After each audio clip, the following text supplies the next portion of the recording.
இந்த பதிவு எதுக்குன்னா, முழுசா கேட்டா இது கண்டிப்பா பயனுள்ளதா இருக்கும். இந்த அபார்ட்மெண்ட்ல இருக்கிறவங்க, கொஞ்சம் தனித்தனியா வீடு இருக்கிறவங்க, அப்புறம்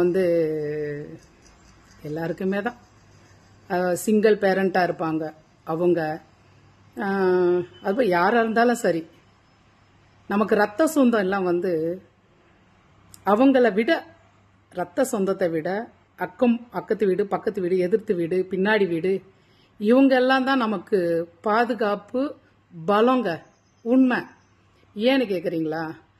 நமக்கு ஏதோ ஒன்று நடக்குதுன்னு வச்சுக்கோங்க, அப்படியும் ஆலோசிப்போம். நெகட்டிவான்னு சொல்லுவாங்க, அப்படியும் ஆலோசிக்கணுங்க. அப்பதான் நம்ம உஷாரா இருக்க முடியும். எப்பவுமே பாசிட்டிவா இருந்தா ஆபத்து தான். நெகட்டிவா கூட ஆலோசிக்கணும், அப்பதான் நமக்கு அது உஷாரு. அது மாதிரி ஏதோ ஒன்று நடக்குதுன்னு வச்சுக்கோங்க, அப்போ உடம்பே சரியில்லாம போகுது. அப்போல்லாம் இவங்க கிட்டலாம் நம்ம கொஞ்சம் அன்பா இருக்கணுங்க. அன்பா இருந்தா மட்டுமே எல்லாரும் எதனா ஒண்ணுனா ஓடி பார்ப்பாங்க. என்னடா அந்த வீட்டுல சத்தம், என்ன கத்துறாங்க, என்ன உடம்பு சரியில்லை, என்னன்னு பார்ப்பாங்க. இவங்க சொன்ன பிறகுதான் நம்ம ரத்த சொந்தங்க யாரா இருந்தாலும் வயிற்றுல வாயில அடிச்சுக்கிட்டு அப்புறம் ஓடி வருவாங்க. அதனால இருக்கிறவங்க கிட்ட அன்பா இருங்க.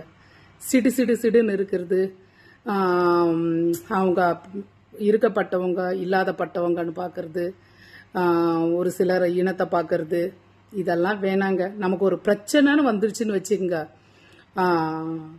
அப்போ நம்ம என்ன இனம் கௌரவம் பார்க்குறோமே, அவங்க தான் காப்பாற்றுவாங்க. எப்படி சொல்றது, இதெல்லாம் ஒரு சிலர் சொல்லாமா இல்லையான்னு கூட தெரியல. இருந்தாலும் நான் கண்டிப்பாக இதை சொல்லி தான் ஆகணும். அந்த நேரத்துலலாம் எந்த ஜாதி கீதியெல்லாம் பார்த்துட்டு இருந்தா உயிர் இருக்காது. ஏழையா பணக்காரனா, நமக்கு ஏழை பணக்காரனே உதவி பண்ணணும், ஜாதி நல்ல உஸ்தி ஜாதிக்காரன் நம்ம ஜாதிக்காரனே உதவி பண்ணணும், அப்படியெல்லாம் அந்த மாதிரி எல்லாம் இருந்தா நம்ம சொந்தம் வர்றதுக்குள்ள நம்ம உயிர் போயிடும். அதனால யாரா இருந்தாலும் சரி அன்பா இருங்க. அன்பா இருந்தான்னு வச்சுங்க, நமக்கு எதனா ஒண்ணுன்னா இவங்க தான் ஓடி வருவாங்க. அப்புறம் தான் இவங்க செய்தி சொன்னா மட்டும்தான் அது வெளிநாட்டில் இருக்கிறவங்களும் வருவாங்க. வெளியூரா இருந்தாலும், வெளிநாடா இருந்தாலும், வெளி ஸ்டேட்டா இருந்தாலும், ஏன் பக்கத்து தெருவா இருந்தா கூட சரி, நம்ம பக்கத்துல இருக்கவங்க சொன்னா மட்டும்தாங்க. அதனால நிறைய பேர் இருக்காங்க. இந்த அப்பார்ட்மெண்ட் வாழ்க்கைன்னா ரொம்ப கொடுமை. அது இன்னும் ரொம்ப கொடுமை. எதிர் வாசப்படியே இருக்குங்க. ஒருத்தர் பேசிக்கவே மாட்டாங்க. உடனே ஓடுவாங்க, கதவு போட்டுருவாங்க. இதனால பாரு எத்தனை நடக்குது பாருங்க. சிலிண்டர் எடுத்துட்டு வர்றவங்க ஏதோ ஒன்று பண்ணிட்டு போயிடுறாங்க, பால் போடுறவங்க, இந்த மாதிரி எல்லாம். இதெல்லாம் காரணம் என்னன்னா, இந்த மாதிரி எவ்வளவு பேர் சொல்லிட்டு இருக்காங்க. என்னதான் சொல்லி பார்த்துட்டு தள்ளி விட்டு போயிடுறது தான். இதை யாரும் ஃபாலோ பண்றது கிடையாது. எங்க சிசிடிவி கேமரா வச்சுக்கிறோம், கரெக்ட் தான். சிசிடிவி கேமரா இருக்குல்லான்னு சொல்லிட்டு சிசிடிவி கேமரா இருக்கு, யாருன்னு தெரியுது, வராங்க, ஏதோ ஒன்று பண்ணிட்டு போட்டு போயிடுறாங்க. அவங்க தேவையானதெல்லாம் எடுத்துட்டு போயிடுறாங்கன்னு வச்சுக்கோங்க. அவங்க யாருன்றது தான் தெரியும் நமக்கு. என்ன சொல்றது, அவங்க யாரு இத மாதிரி யாரு அது மாதிரி பண்ணாங்கன்றது தான் தெரியும். அது மர்டர் பண்றதோ எந்த விஷயமா இருந்தாலும் சரி, ஒரு உயிரை போயிடுச்சு, போன பிறகுதான், நம்ம உயிர் போன பிறகுதாங்க நமக்கு தெரியும் இது போல இந்த வீட்டில் நடந்ததுன்னு சொல்லிட்டு. இருக்கிறப்போ பிடிச்சி நமக்கு தெரியாதுல்ல. உயிர் போன பிறகு பிடிச்சி என்ன பண்ணுவோம், அவங்க ஜெயிலில் போடுறதோ போறது வர்றது இருக்கிறது, அதே வேலையா இருக்கிறவங்களும் தொழிலே அதுதான் இருக்காங்க. போன பிறகு போன உயிர் வராதில்ல. அதனால நாம தான் பாதுகாத்துக்கணும். எல்லாம் போலீஸ்க்கு பாதுகாப்பு இருக்கு, ரோட்ல கூர்க்கா நைட்ல சுத்துறாங்க, சிசிடிவி கேமரா வச்சிருக்கோம். இதெல்லாம் நமக்கு நாம தான் பாதுகாப்பு. நம்ம தான் கவனமா இருக்கணும் எப்பவுமே. அது நைட்டா இருந்தாலும் சரி, பகலா இருந்தாலும் சரி. மொத்தத்துல நான் என்ன சொல்ல வரேன்னா, எல்லாரோட அன்பா இருக்கணும். அதனால மூஞ்சி முகம் தெரியாதவங்க எல்லாம் ஏதோ புதுசா வந்தவங்க அவங்க கிட்ட எல்லாம் அன்பா இருக்கணும்னு நான் சொல்ல வரல. நமக்கு தெரிஞ்சவங்க, அது ஏழை பணக்காரு இந்த மாதிரி எல்லாம் எல்லாமே ஜாதி கிதி எல்லாம் பார்க்காம தெரிஞ்சவங்க வரலாம், எல்லாருக்கிட்டையும் அன்பா இருங்க. நம்ம அன்பா இருந்தா நமக்கு ஒண்ணுன்னு சொல்லுங்க, காக்கா மாதிரி விழுந்துருவாங்க. உறவு எனக்கு தெரிஞ்சுக்க நான் சொல்றதுங்க, உறவுக்கார விட சொந்தம் ஏதோ யாரா இருந்தாலும் எல்லாரும் விட இந்த மாதிரி பக்கத்திலேயே இருக்கிறவங்களுக்கு தான் நமக்கு ரொம்ப சேஃப்டி. பக்கத்துல இருக்கிறவங்களால கூட பிரச்சனை வருதில்லான்னு சொல்லி கேட்கலாம்.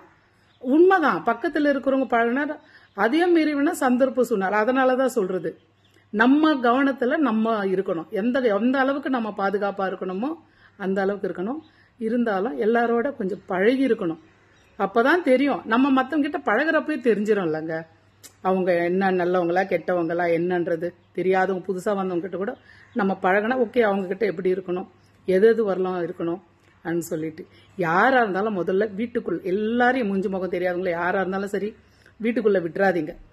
அவங்க தான் நல்லா ஸ்கெட்சி போட்டு போவாங்க. இவ்வளோ ஏங்க நிறைய பேரை நான் சொல்ல, ஒரு சிலர் வீட்டில் வேலை செய்கிறவங்களால கூட ஒரு சிலர், எல்லாரும் கிடையாது, ஒரு சிலர் அந்த மாதிரி எல்லாம் கூட நடக்குது. என்னதான் இருந்தாலும் சரி, அதுலேயும் முக்கியமாக தனியாக இருக்கிறவங்க ரொம்ப ரொம்ப கவனமாக இருங்க. அதுதான் சொல்ல. இதெல்லாம் நான் ஏன் எதுக்கு சொல்ல, இவங்க எதுக்குன்னு சொல்கிறீங்களா? நான் எங்கள் அம்மாவை இழந்திருக்கேன். நான் இப்போ தீரன் படம் பார்த்தீங்களா? நான் ஒரு நாளைக்கு போடுறேன், அம்மாவோட ஸ்டோரியை போடுறேன் நான். தீரன் படம் அதில் சொல்லுவாங்க பாருங்கள், எந்தெந்த ஊரில் மர்டர் பண்ணிட்டாங்கன்னு. அதில் கடைசிக்கு முன்னாடி 37வது எங்கள் அம்மா தான் இறந்துட்டாங்க. எங்கள் அம்மா தான் மர்டர் பண்ணிட்டாங்க. திருத்தணி பக்கத்தில் கனக்கம்மா சத்திரம், அங்கே எங்கள் அம்மாவை மர்டர் பண்ணிட்டாங்க. அதனால தான் அது கொஞ்சம் தனித்தனி வீடு இருக்கும். இதுக்காக தான் நான் என்னவோ சொல்லணும்னு தோணுச்சு. அதுலேயே அம்மா தான் வந்துடுச்சு எனக்கு. அம்மா தான் தனியாக நான் வீடியோ போடுறேன். அது எப்படி ஒரு 2-3 நாளைக்கு, ஏன் 1 மாதத்துக்கு போவோம். அதை பற்றியெல்லாம் போட்டேன். அது தீரன் படத்தில் அந்த ஸ்டோரி தான் எங்கள் அம்மாவோட ரியல் ஸ்டோரி. அப்படி தான் மர்டர் பண்ணிட்டாங்க எங்கள் அம்மாவை. அம்மாவை பற்றி எடுத்ததுனால கொஞ்சம் கஷ்டமாகும். அதனால் போன பிறகு, உயிர் போன பிறகு திரும்பி வராது. நம்ம என்ன தான் சிசிடிவி கேமரா வச்சாலும் சரி, எதுவாக இருந்தாலும் சரி. அதனால தான் சொல்கிறேன், முக்கியமாக சொந்த பந்தம்லாம் பக்கத்தில் இருக்கிறவங்க சொல்கிறதுனால தான் அப்புறம் வருவாங்க. சுற்றி இருக்கிறவங்கள விட அந்த பணத்திமிரு எதுவுமே வேண்டாமே. உயிர் போனால் எதுவுமே காப்பாற்றது இல்லை. அப்புறம் எதுவும் இல்லாமல் அன்பாக இருப்போங்க. அன்பாக இருந்தால் அவங்களுக்கும் சந்தோஷப்படுவாங்க, நம்மளும் சந்தோஷமாக இருக்கலாம், நம்ம ரொம்ப சேஃப்டியாகவும் இருக்கலாம். அதனால் அன்பாக இருக்கலாம். மூஞ்சி முகம் தெரியாதவங்க கிட்டலாம் இல்லை, பார்க்குறவங்க கிட்டாலும் அன்பாக இருக்கிறது இல்லை.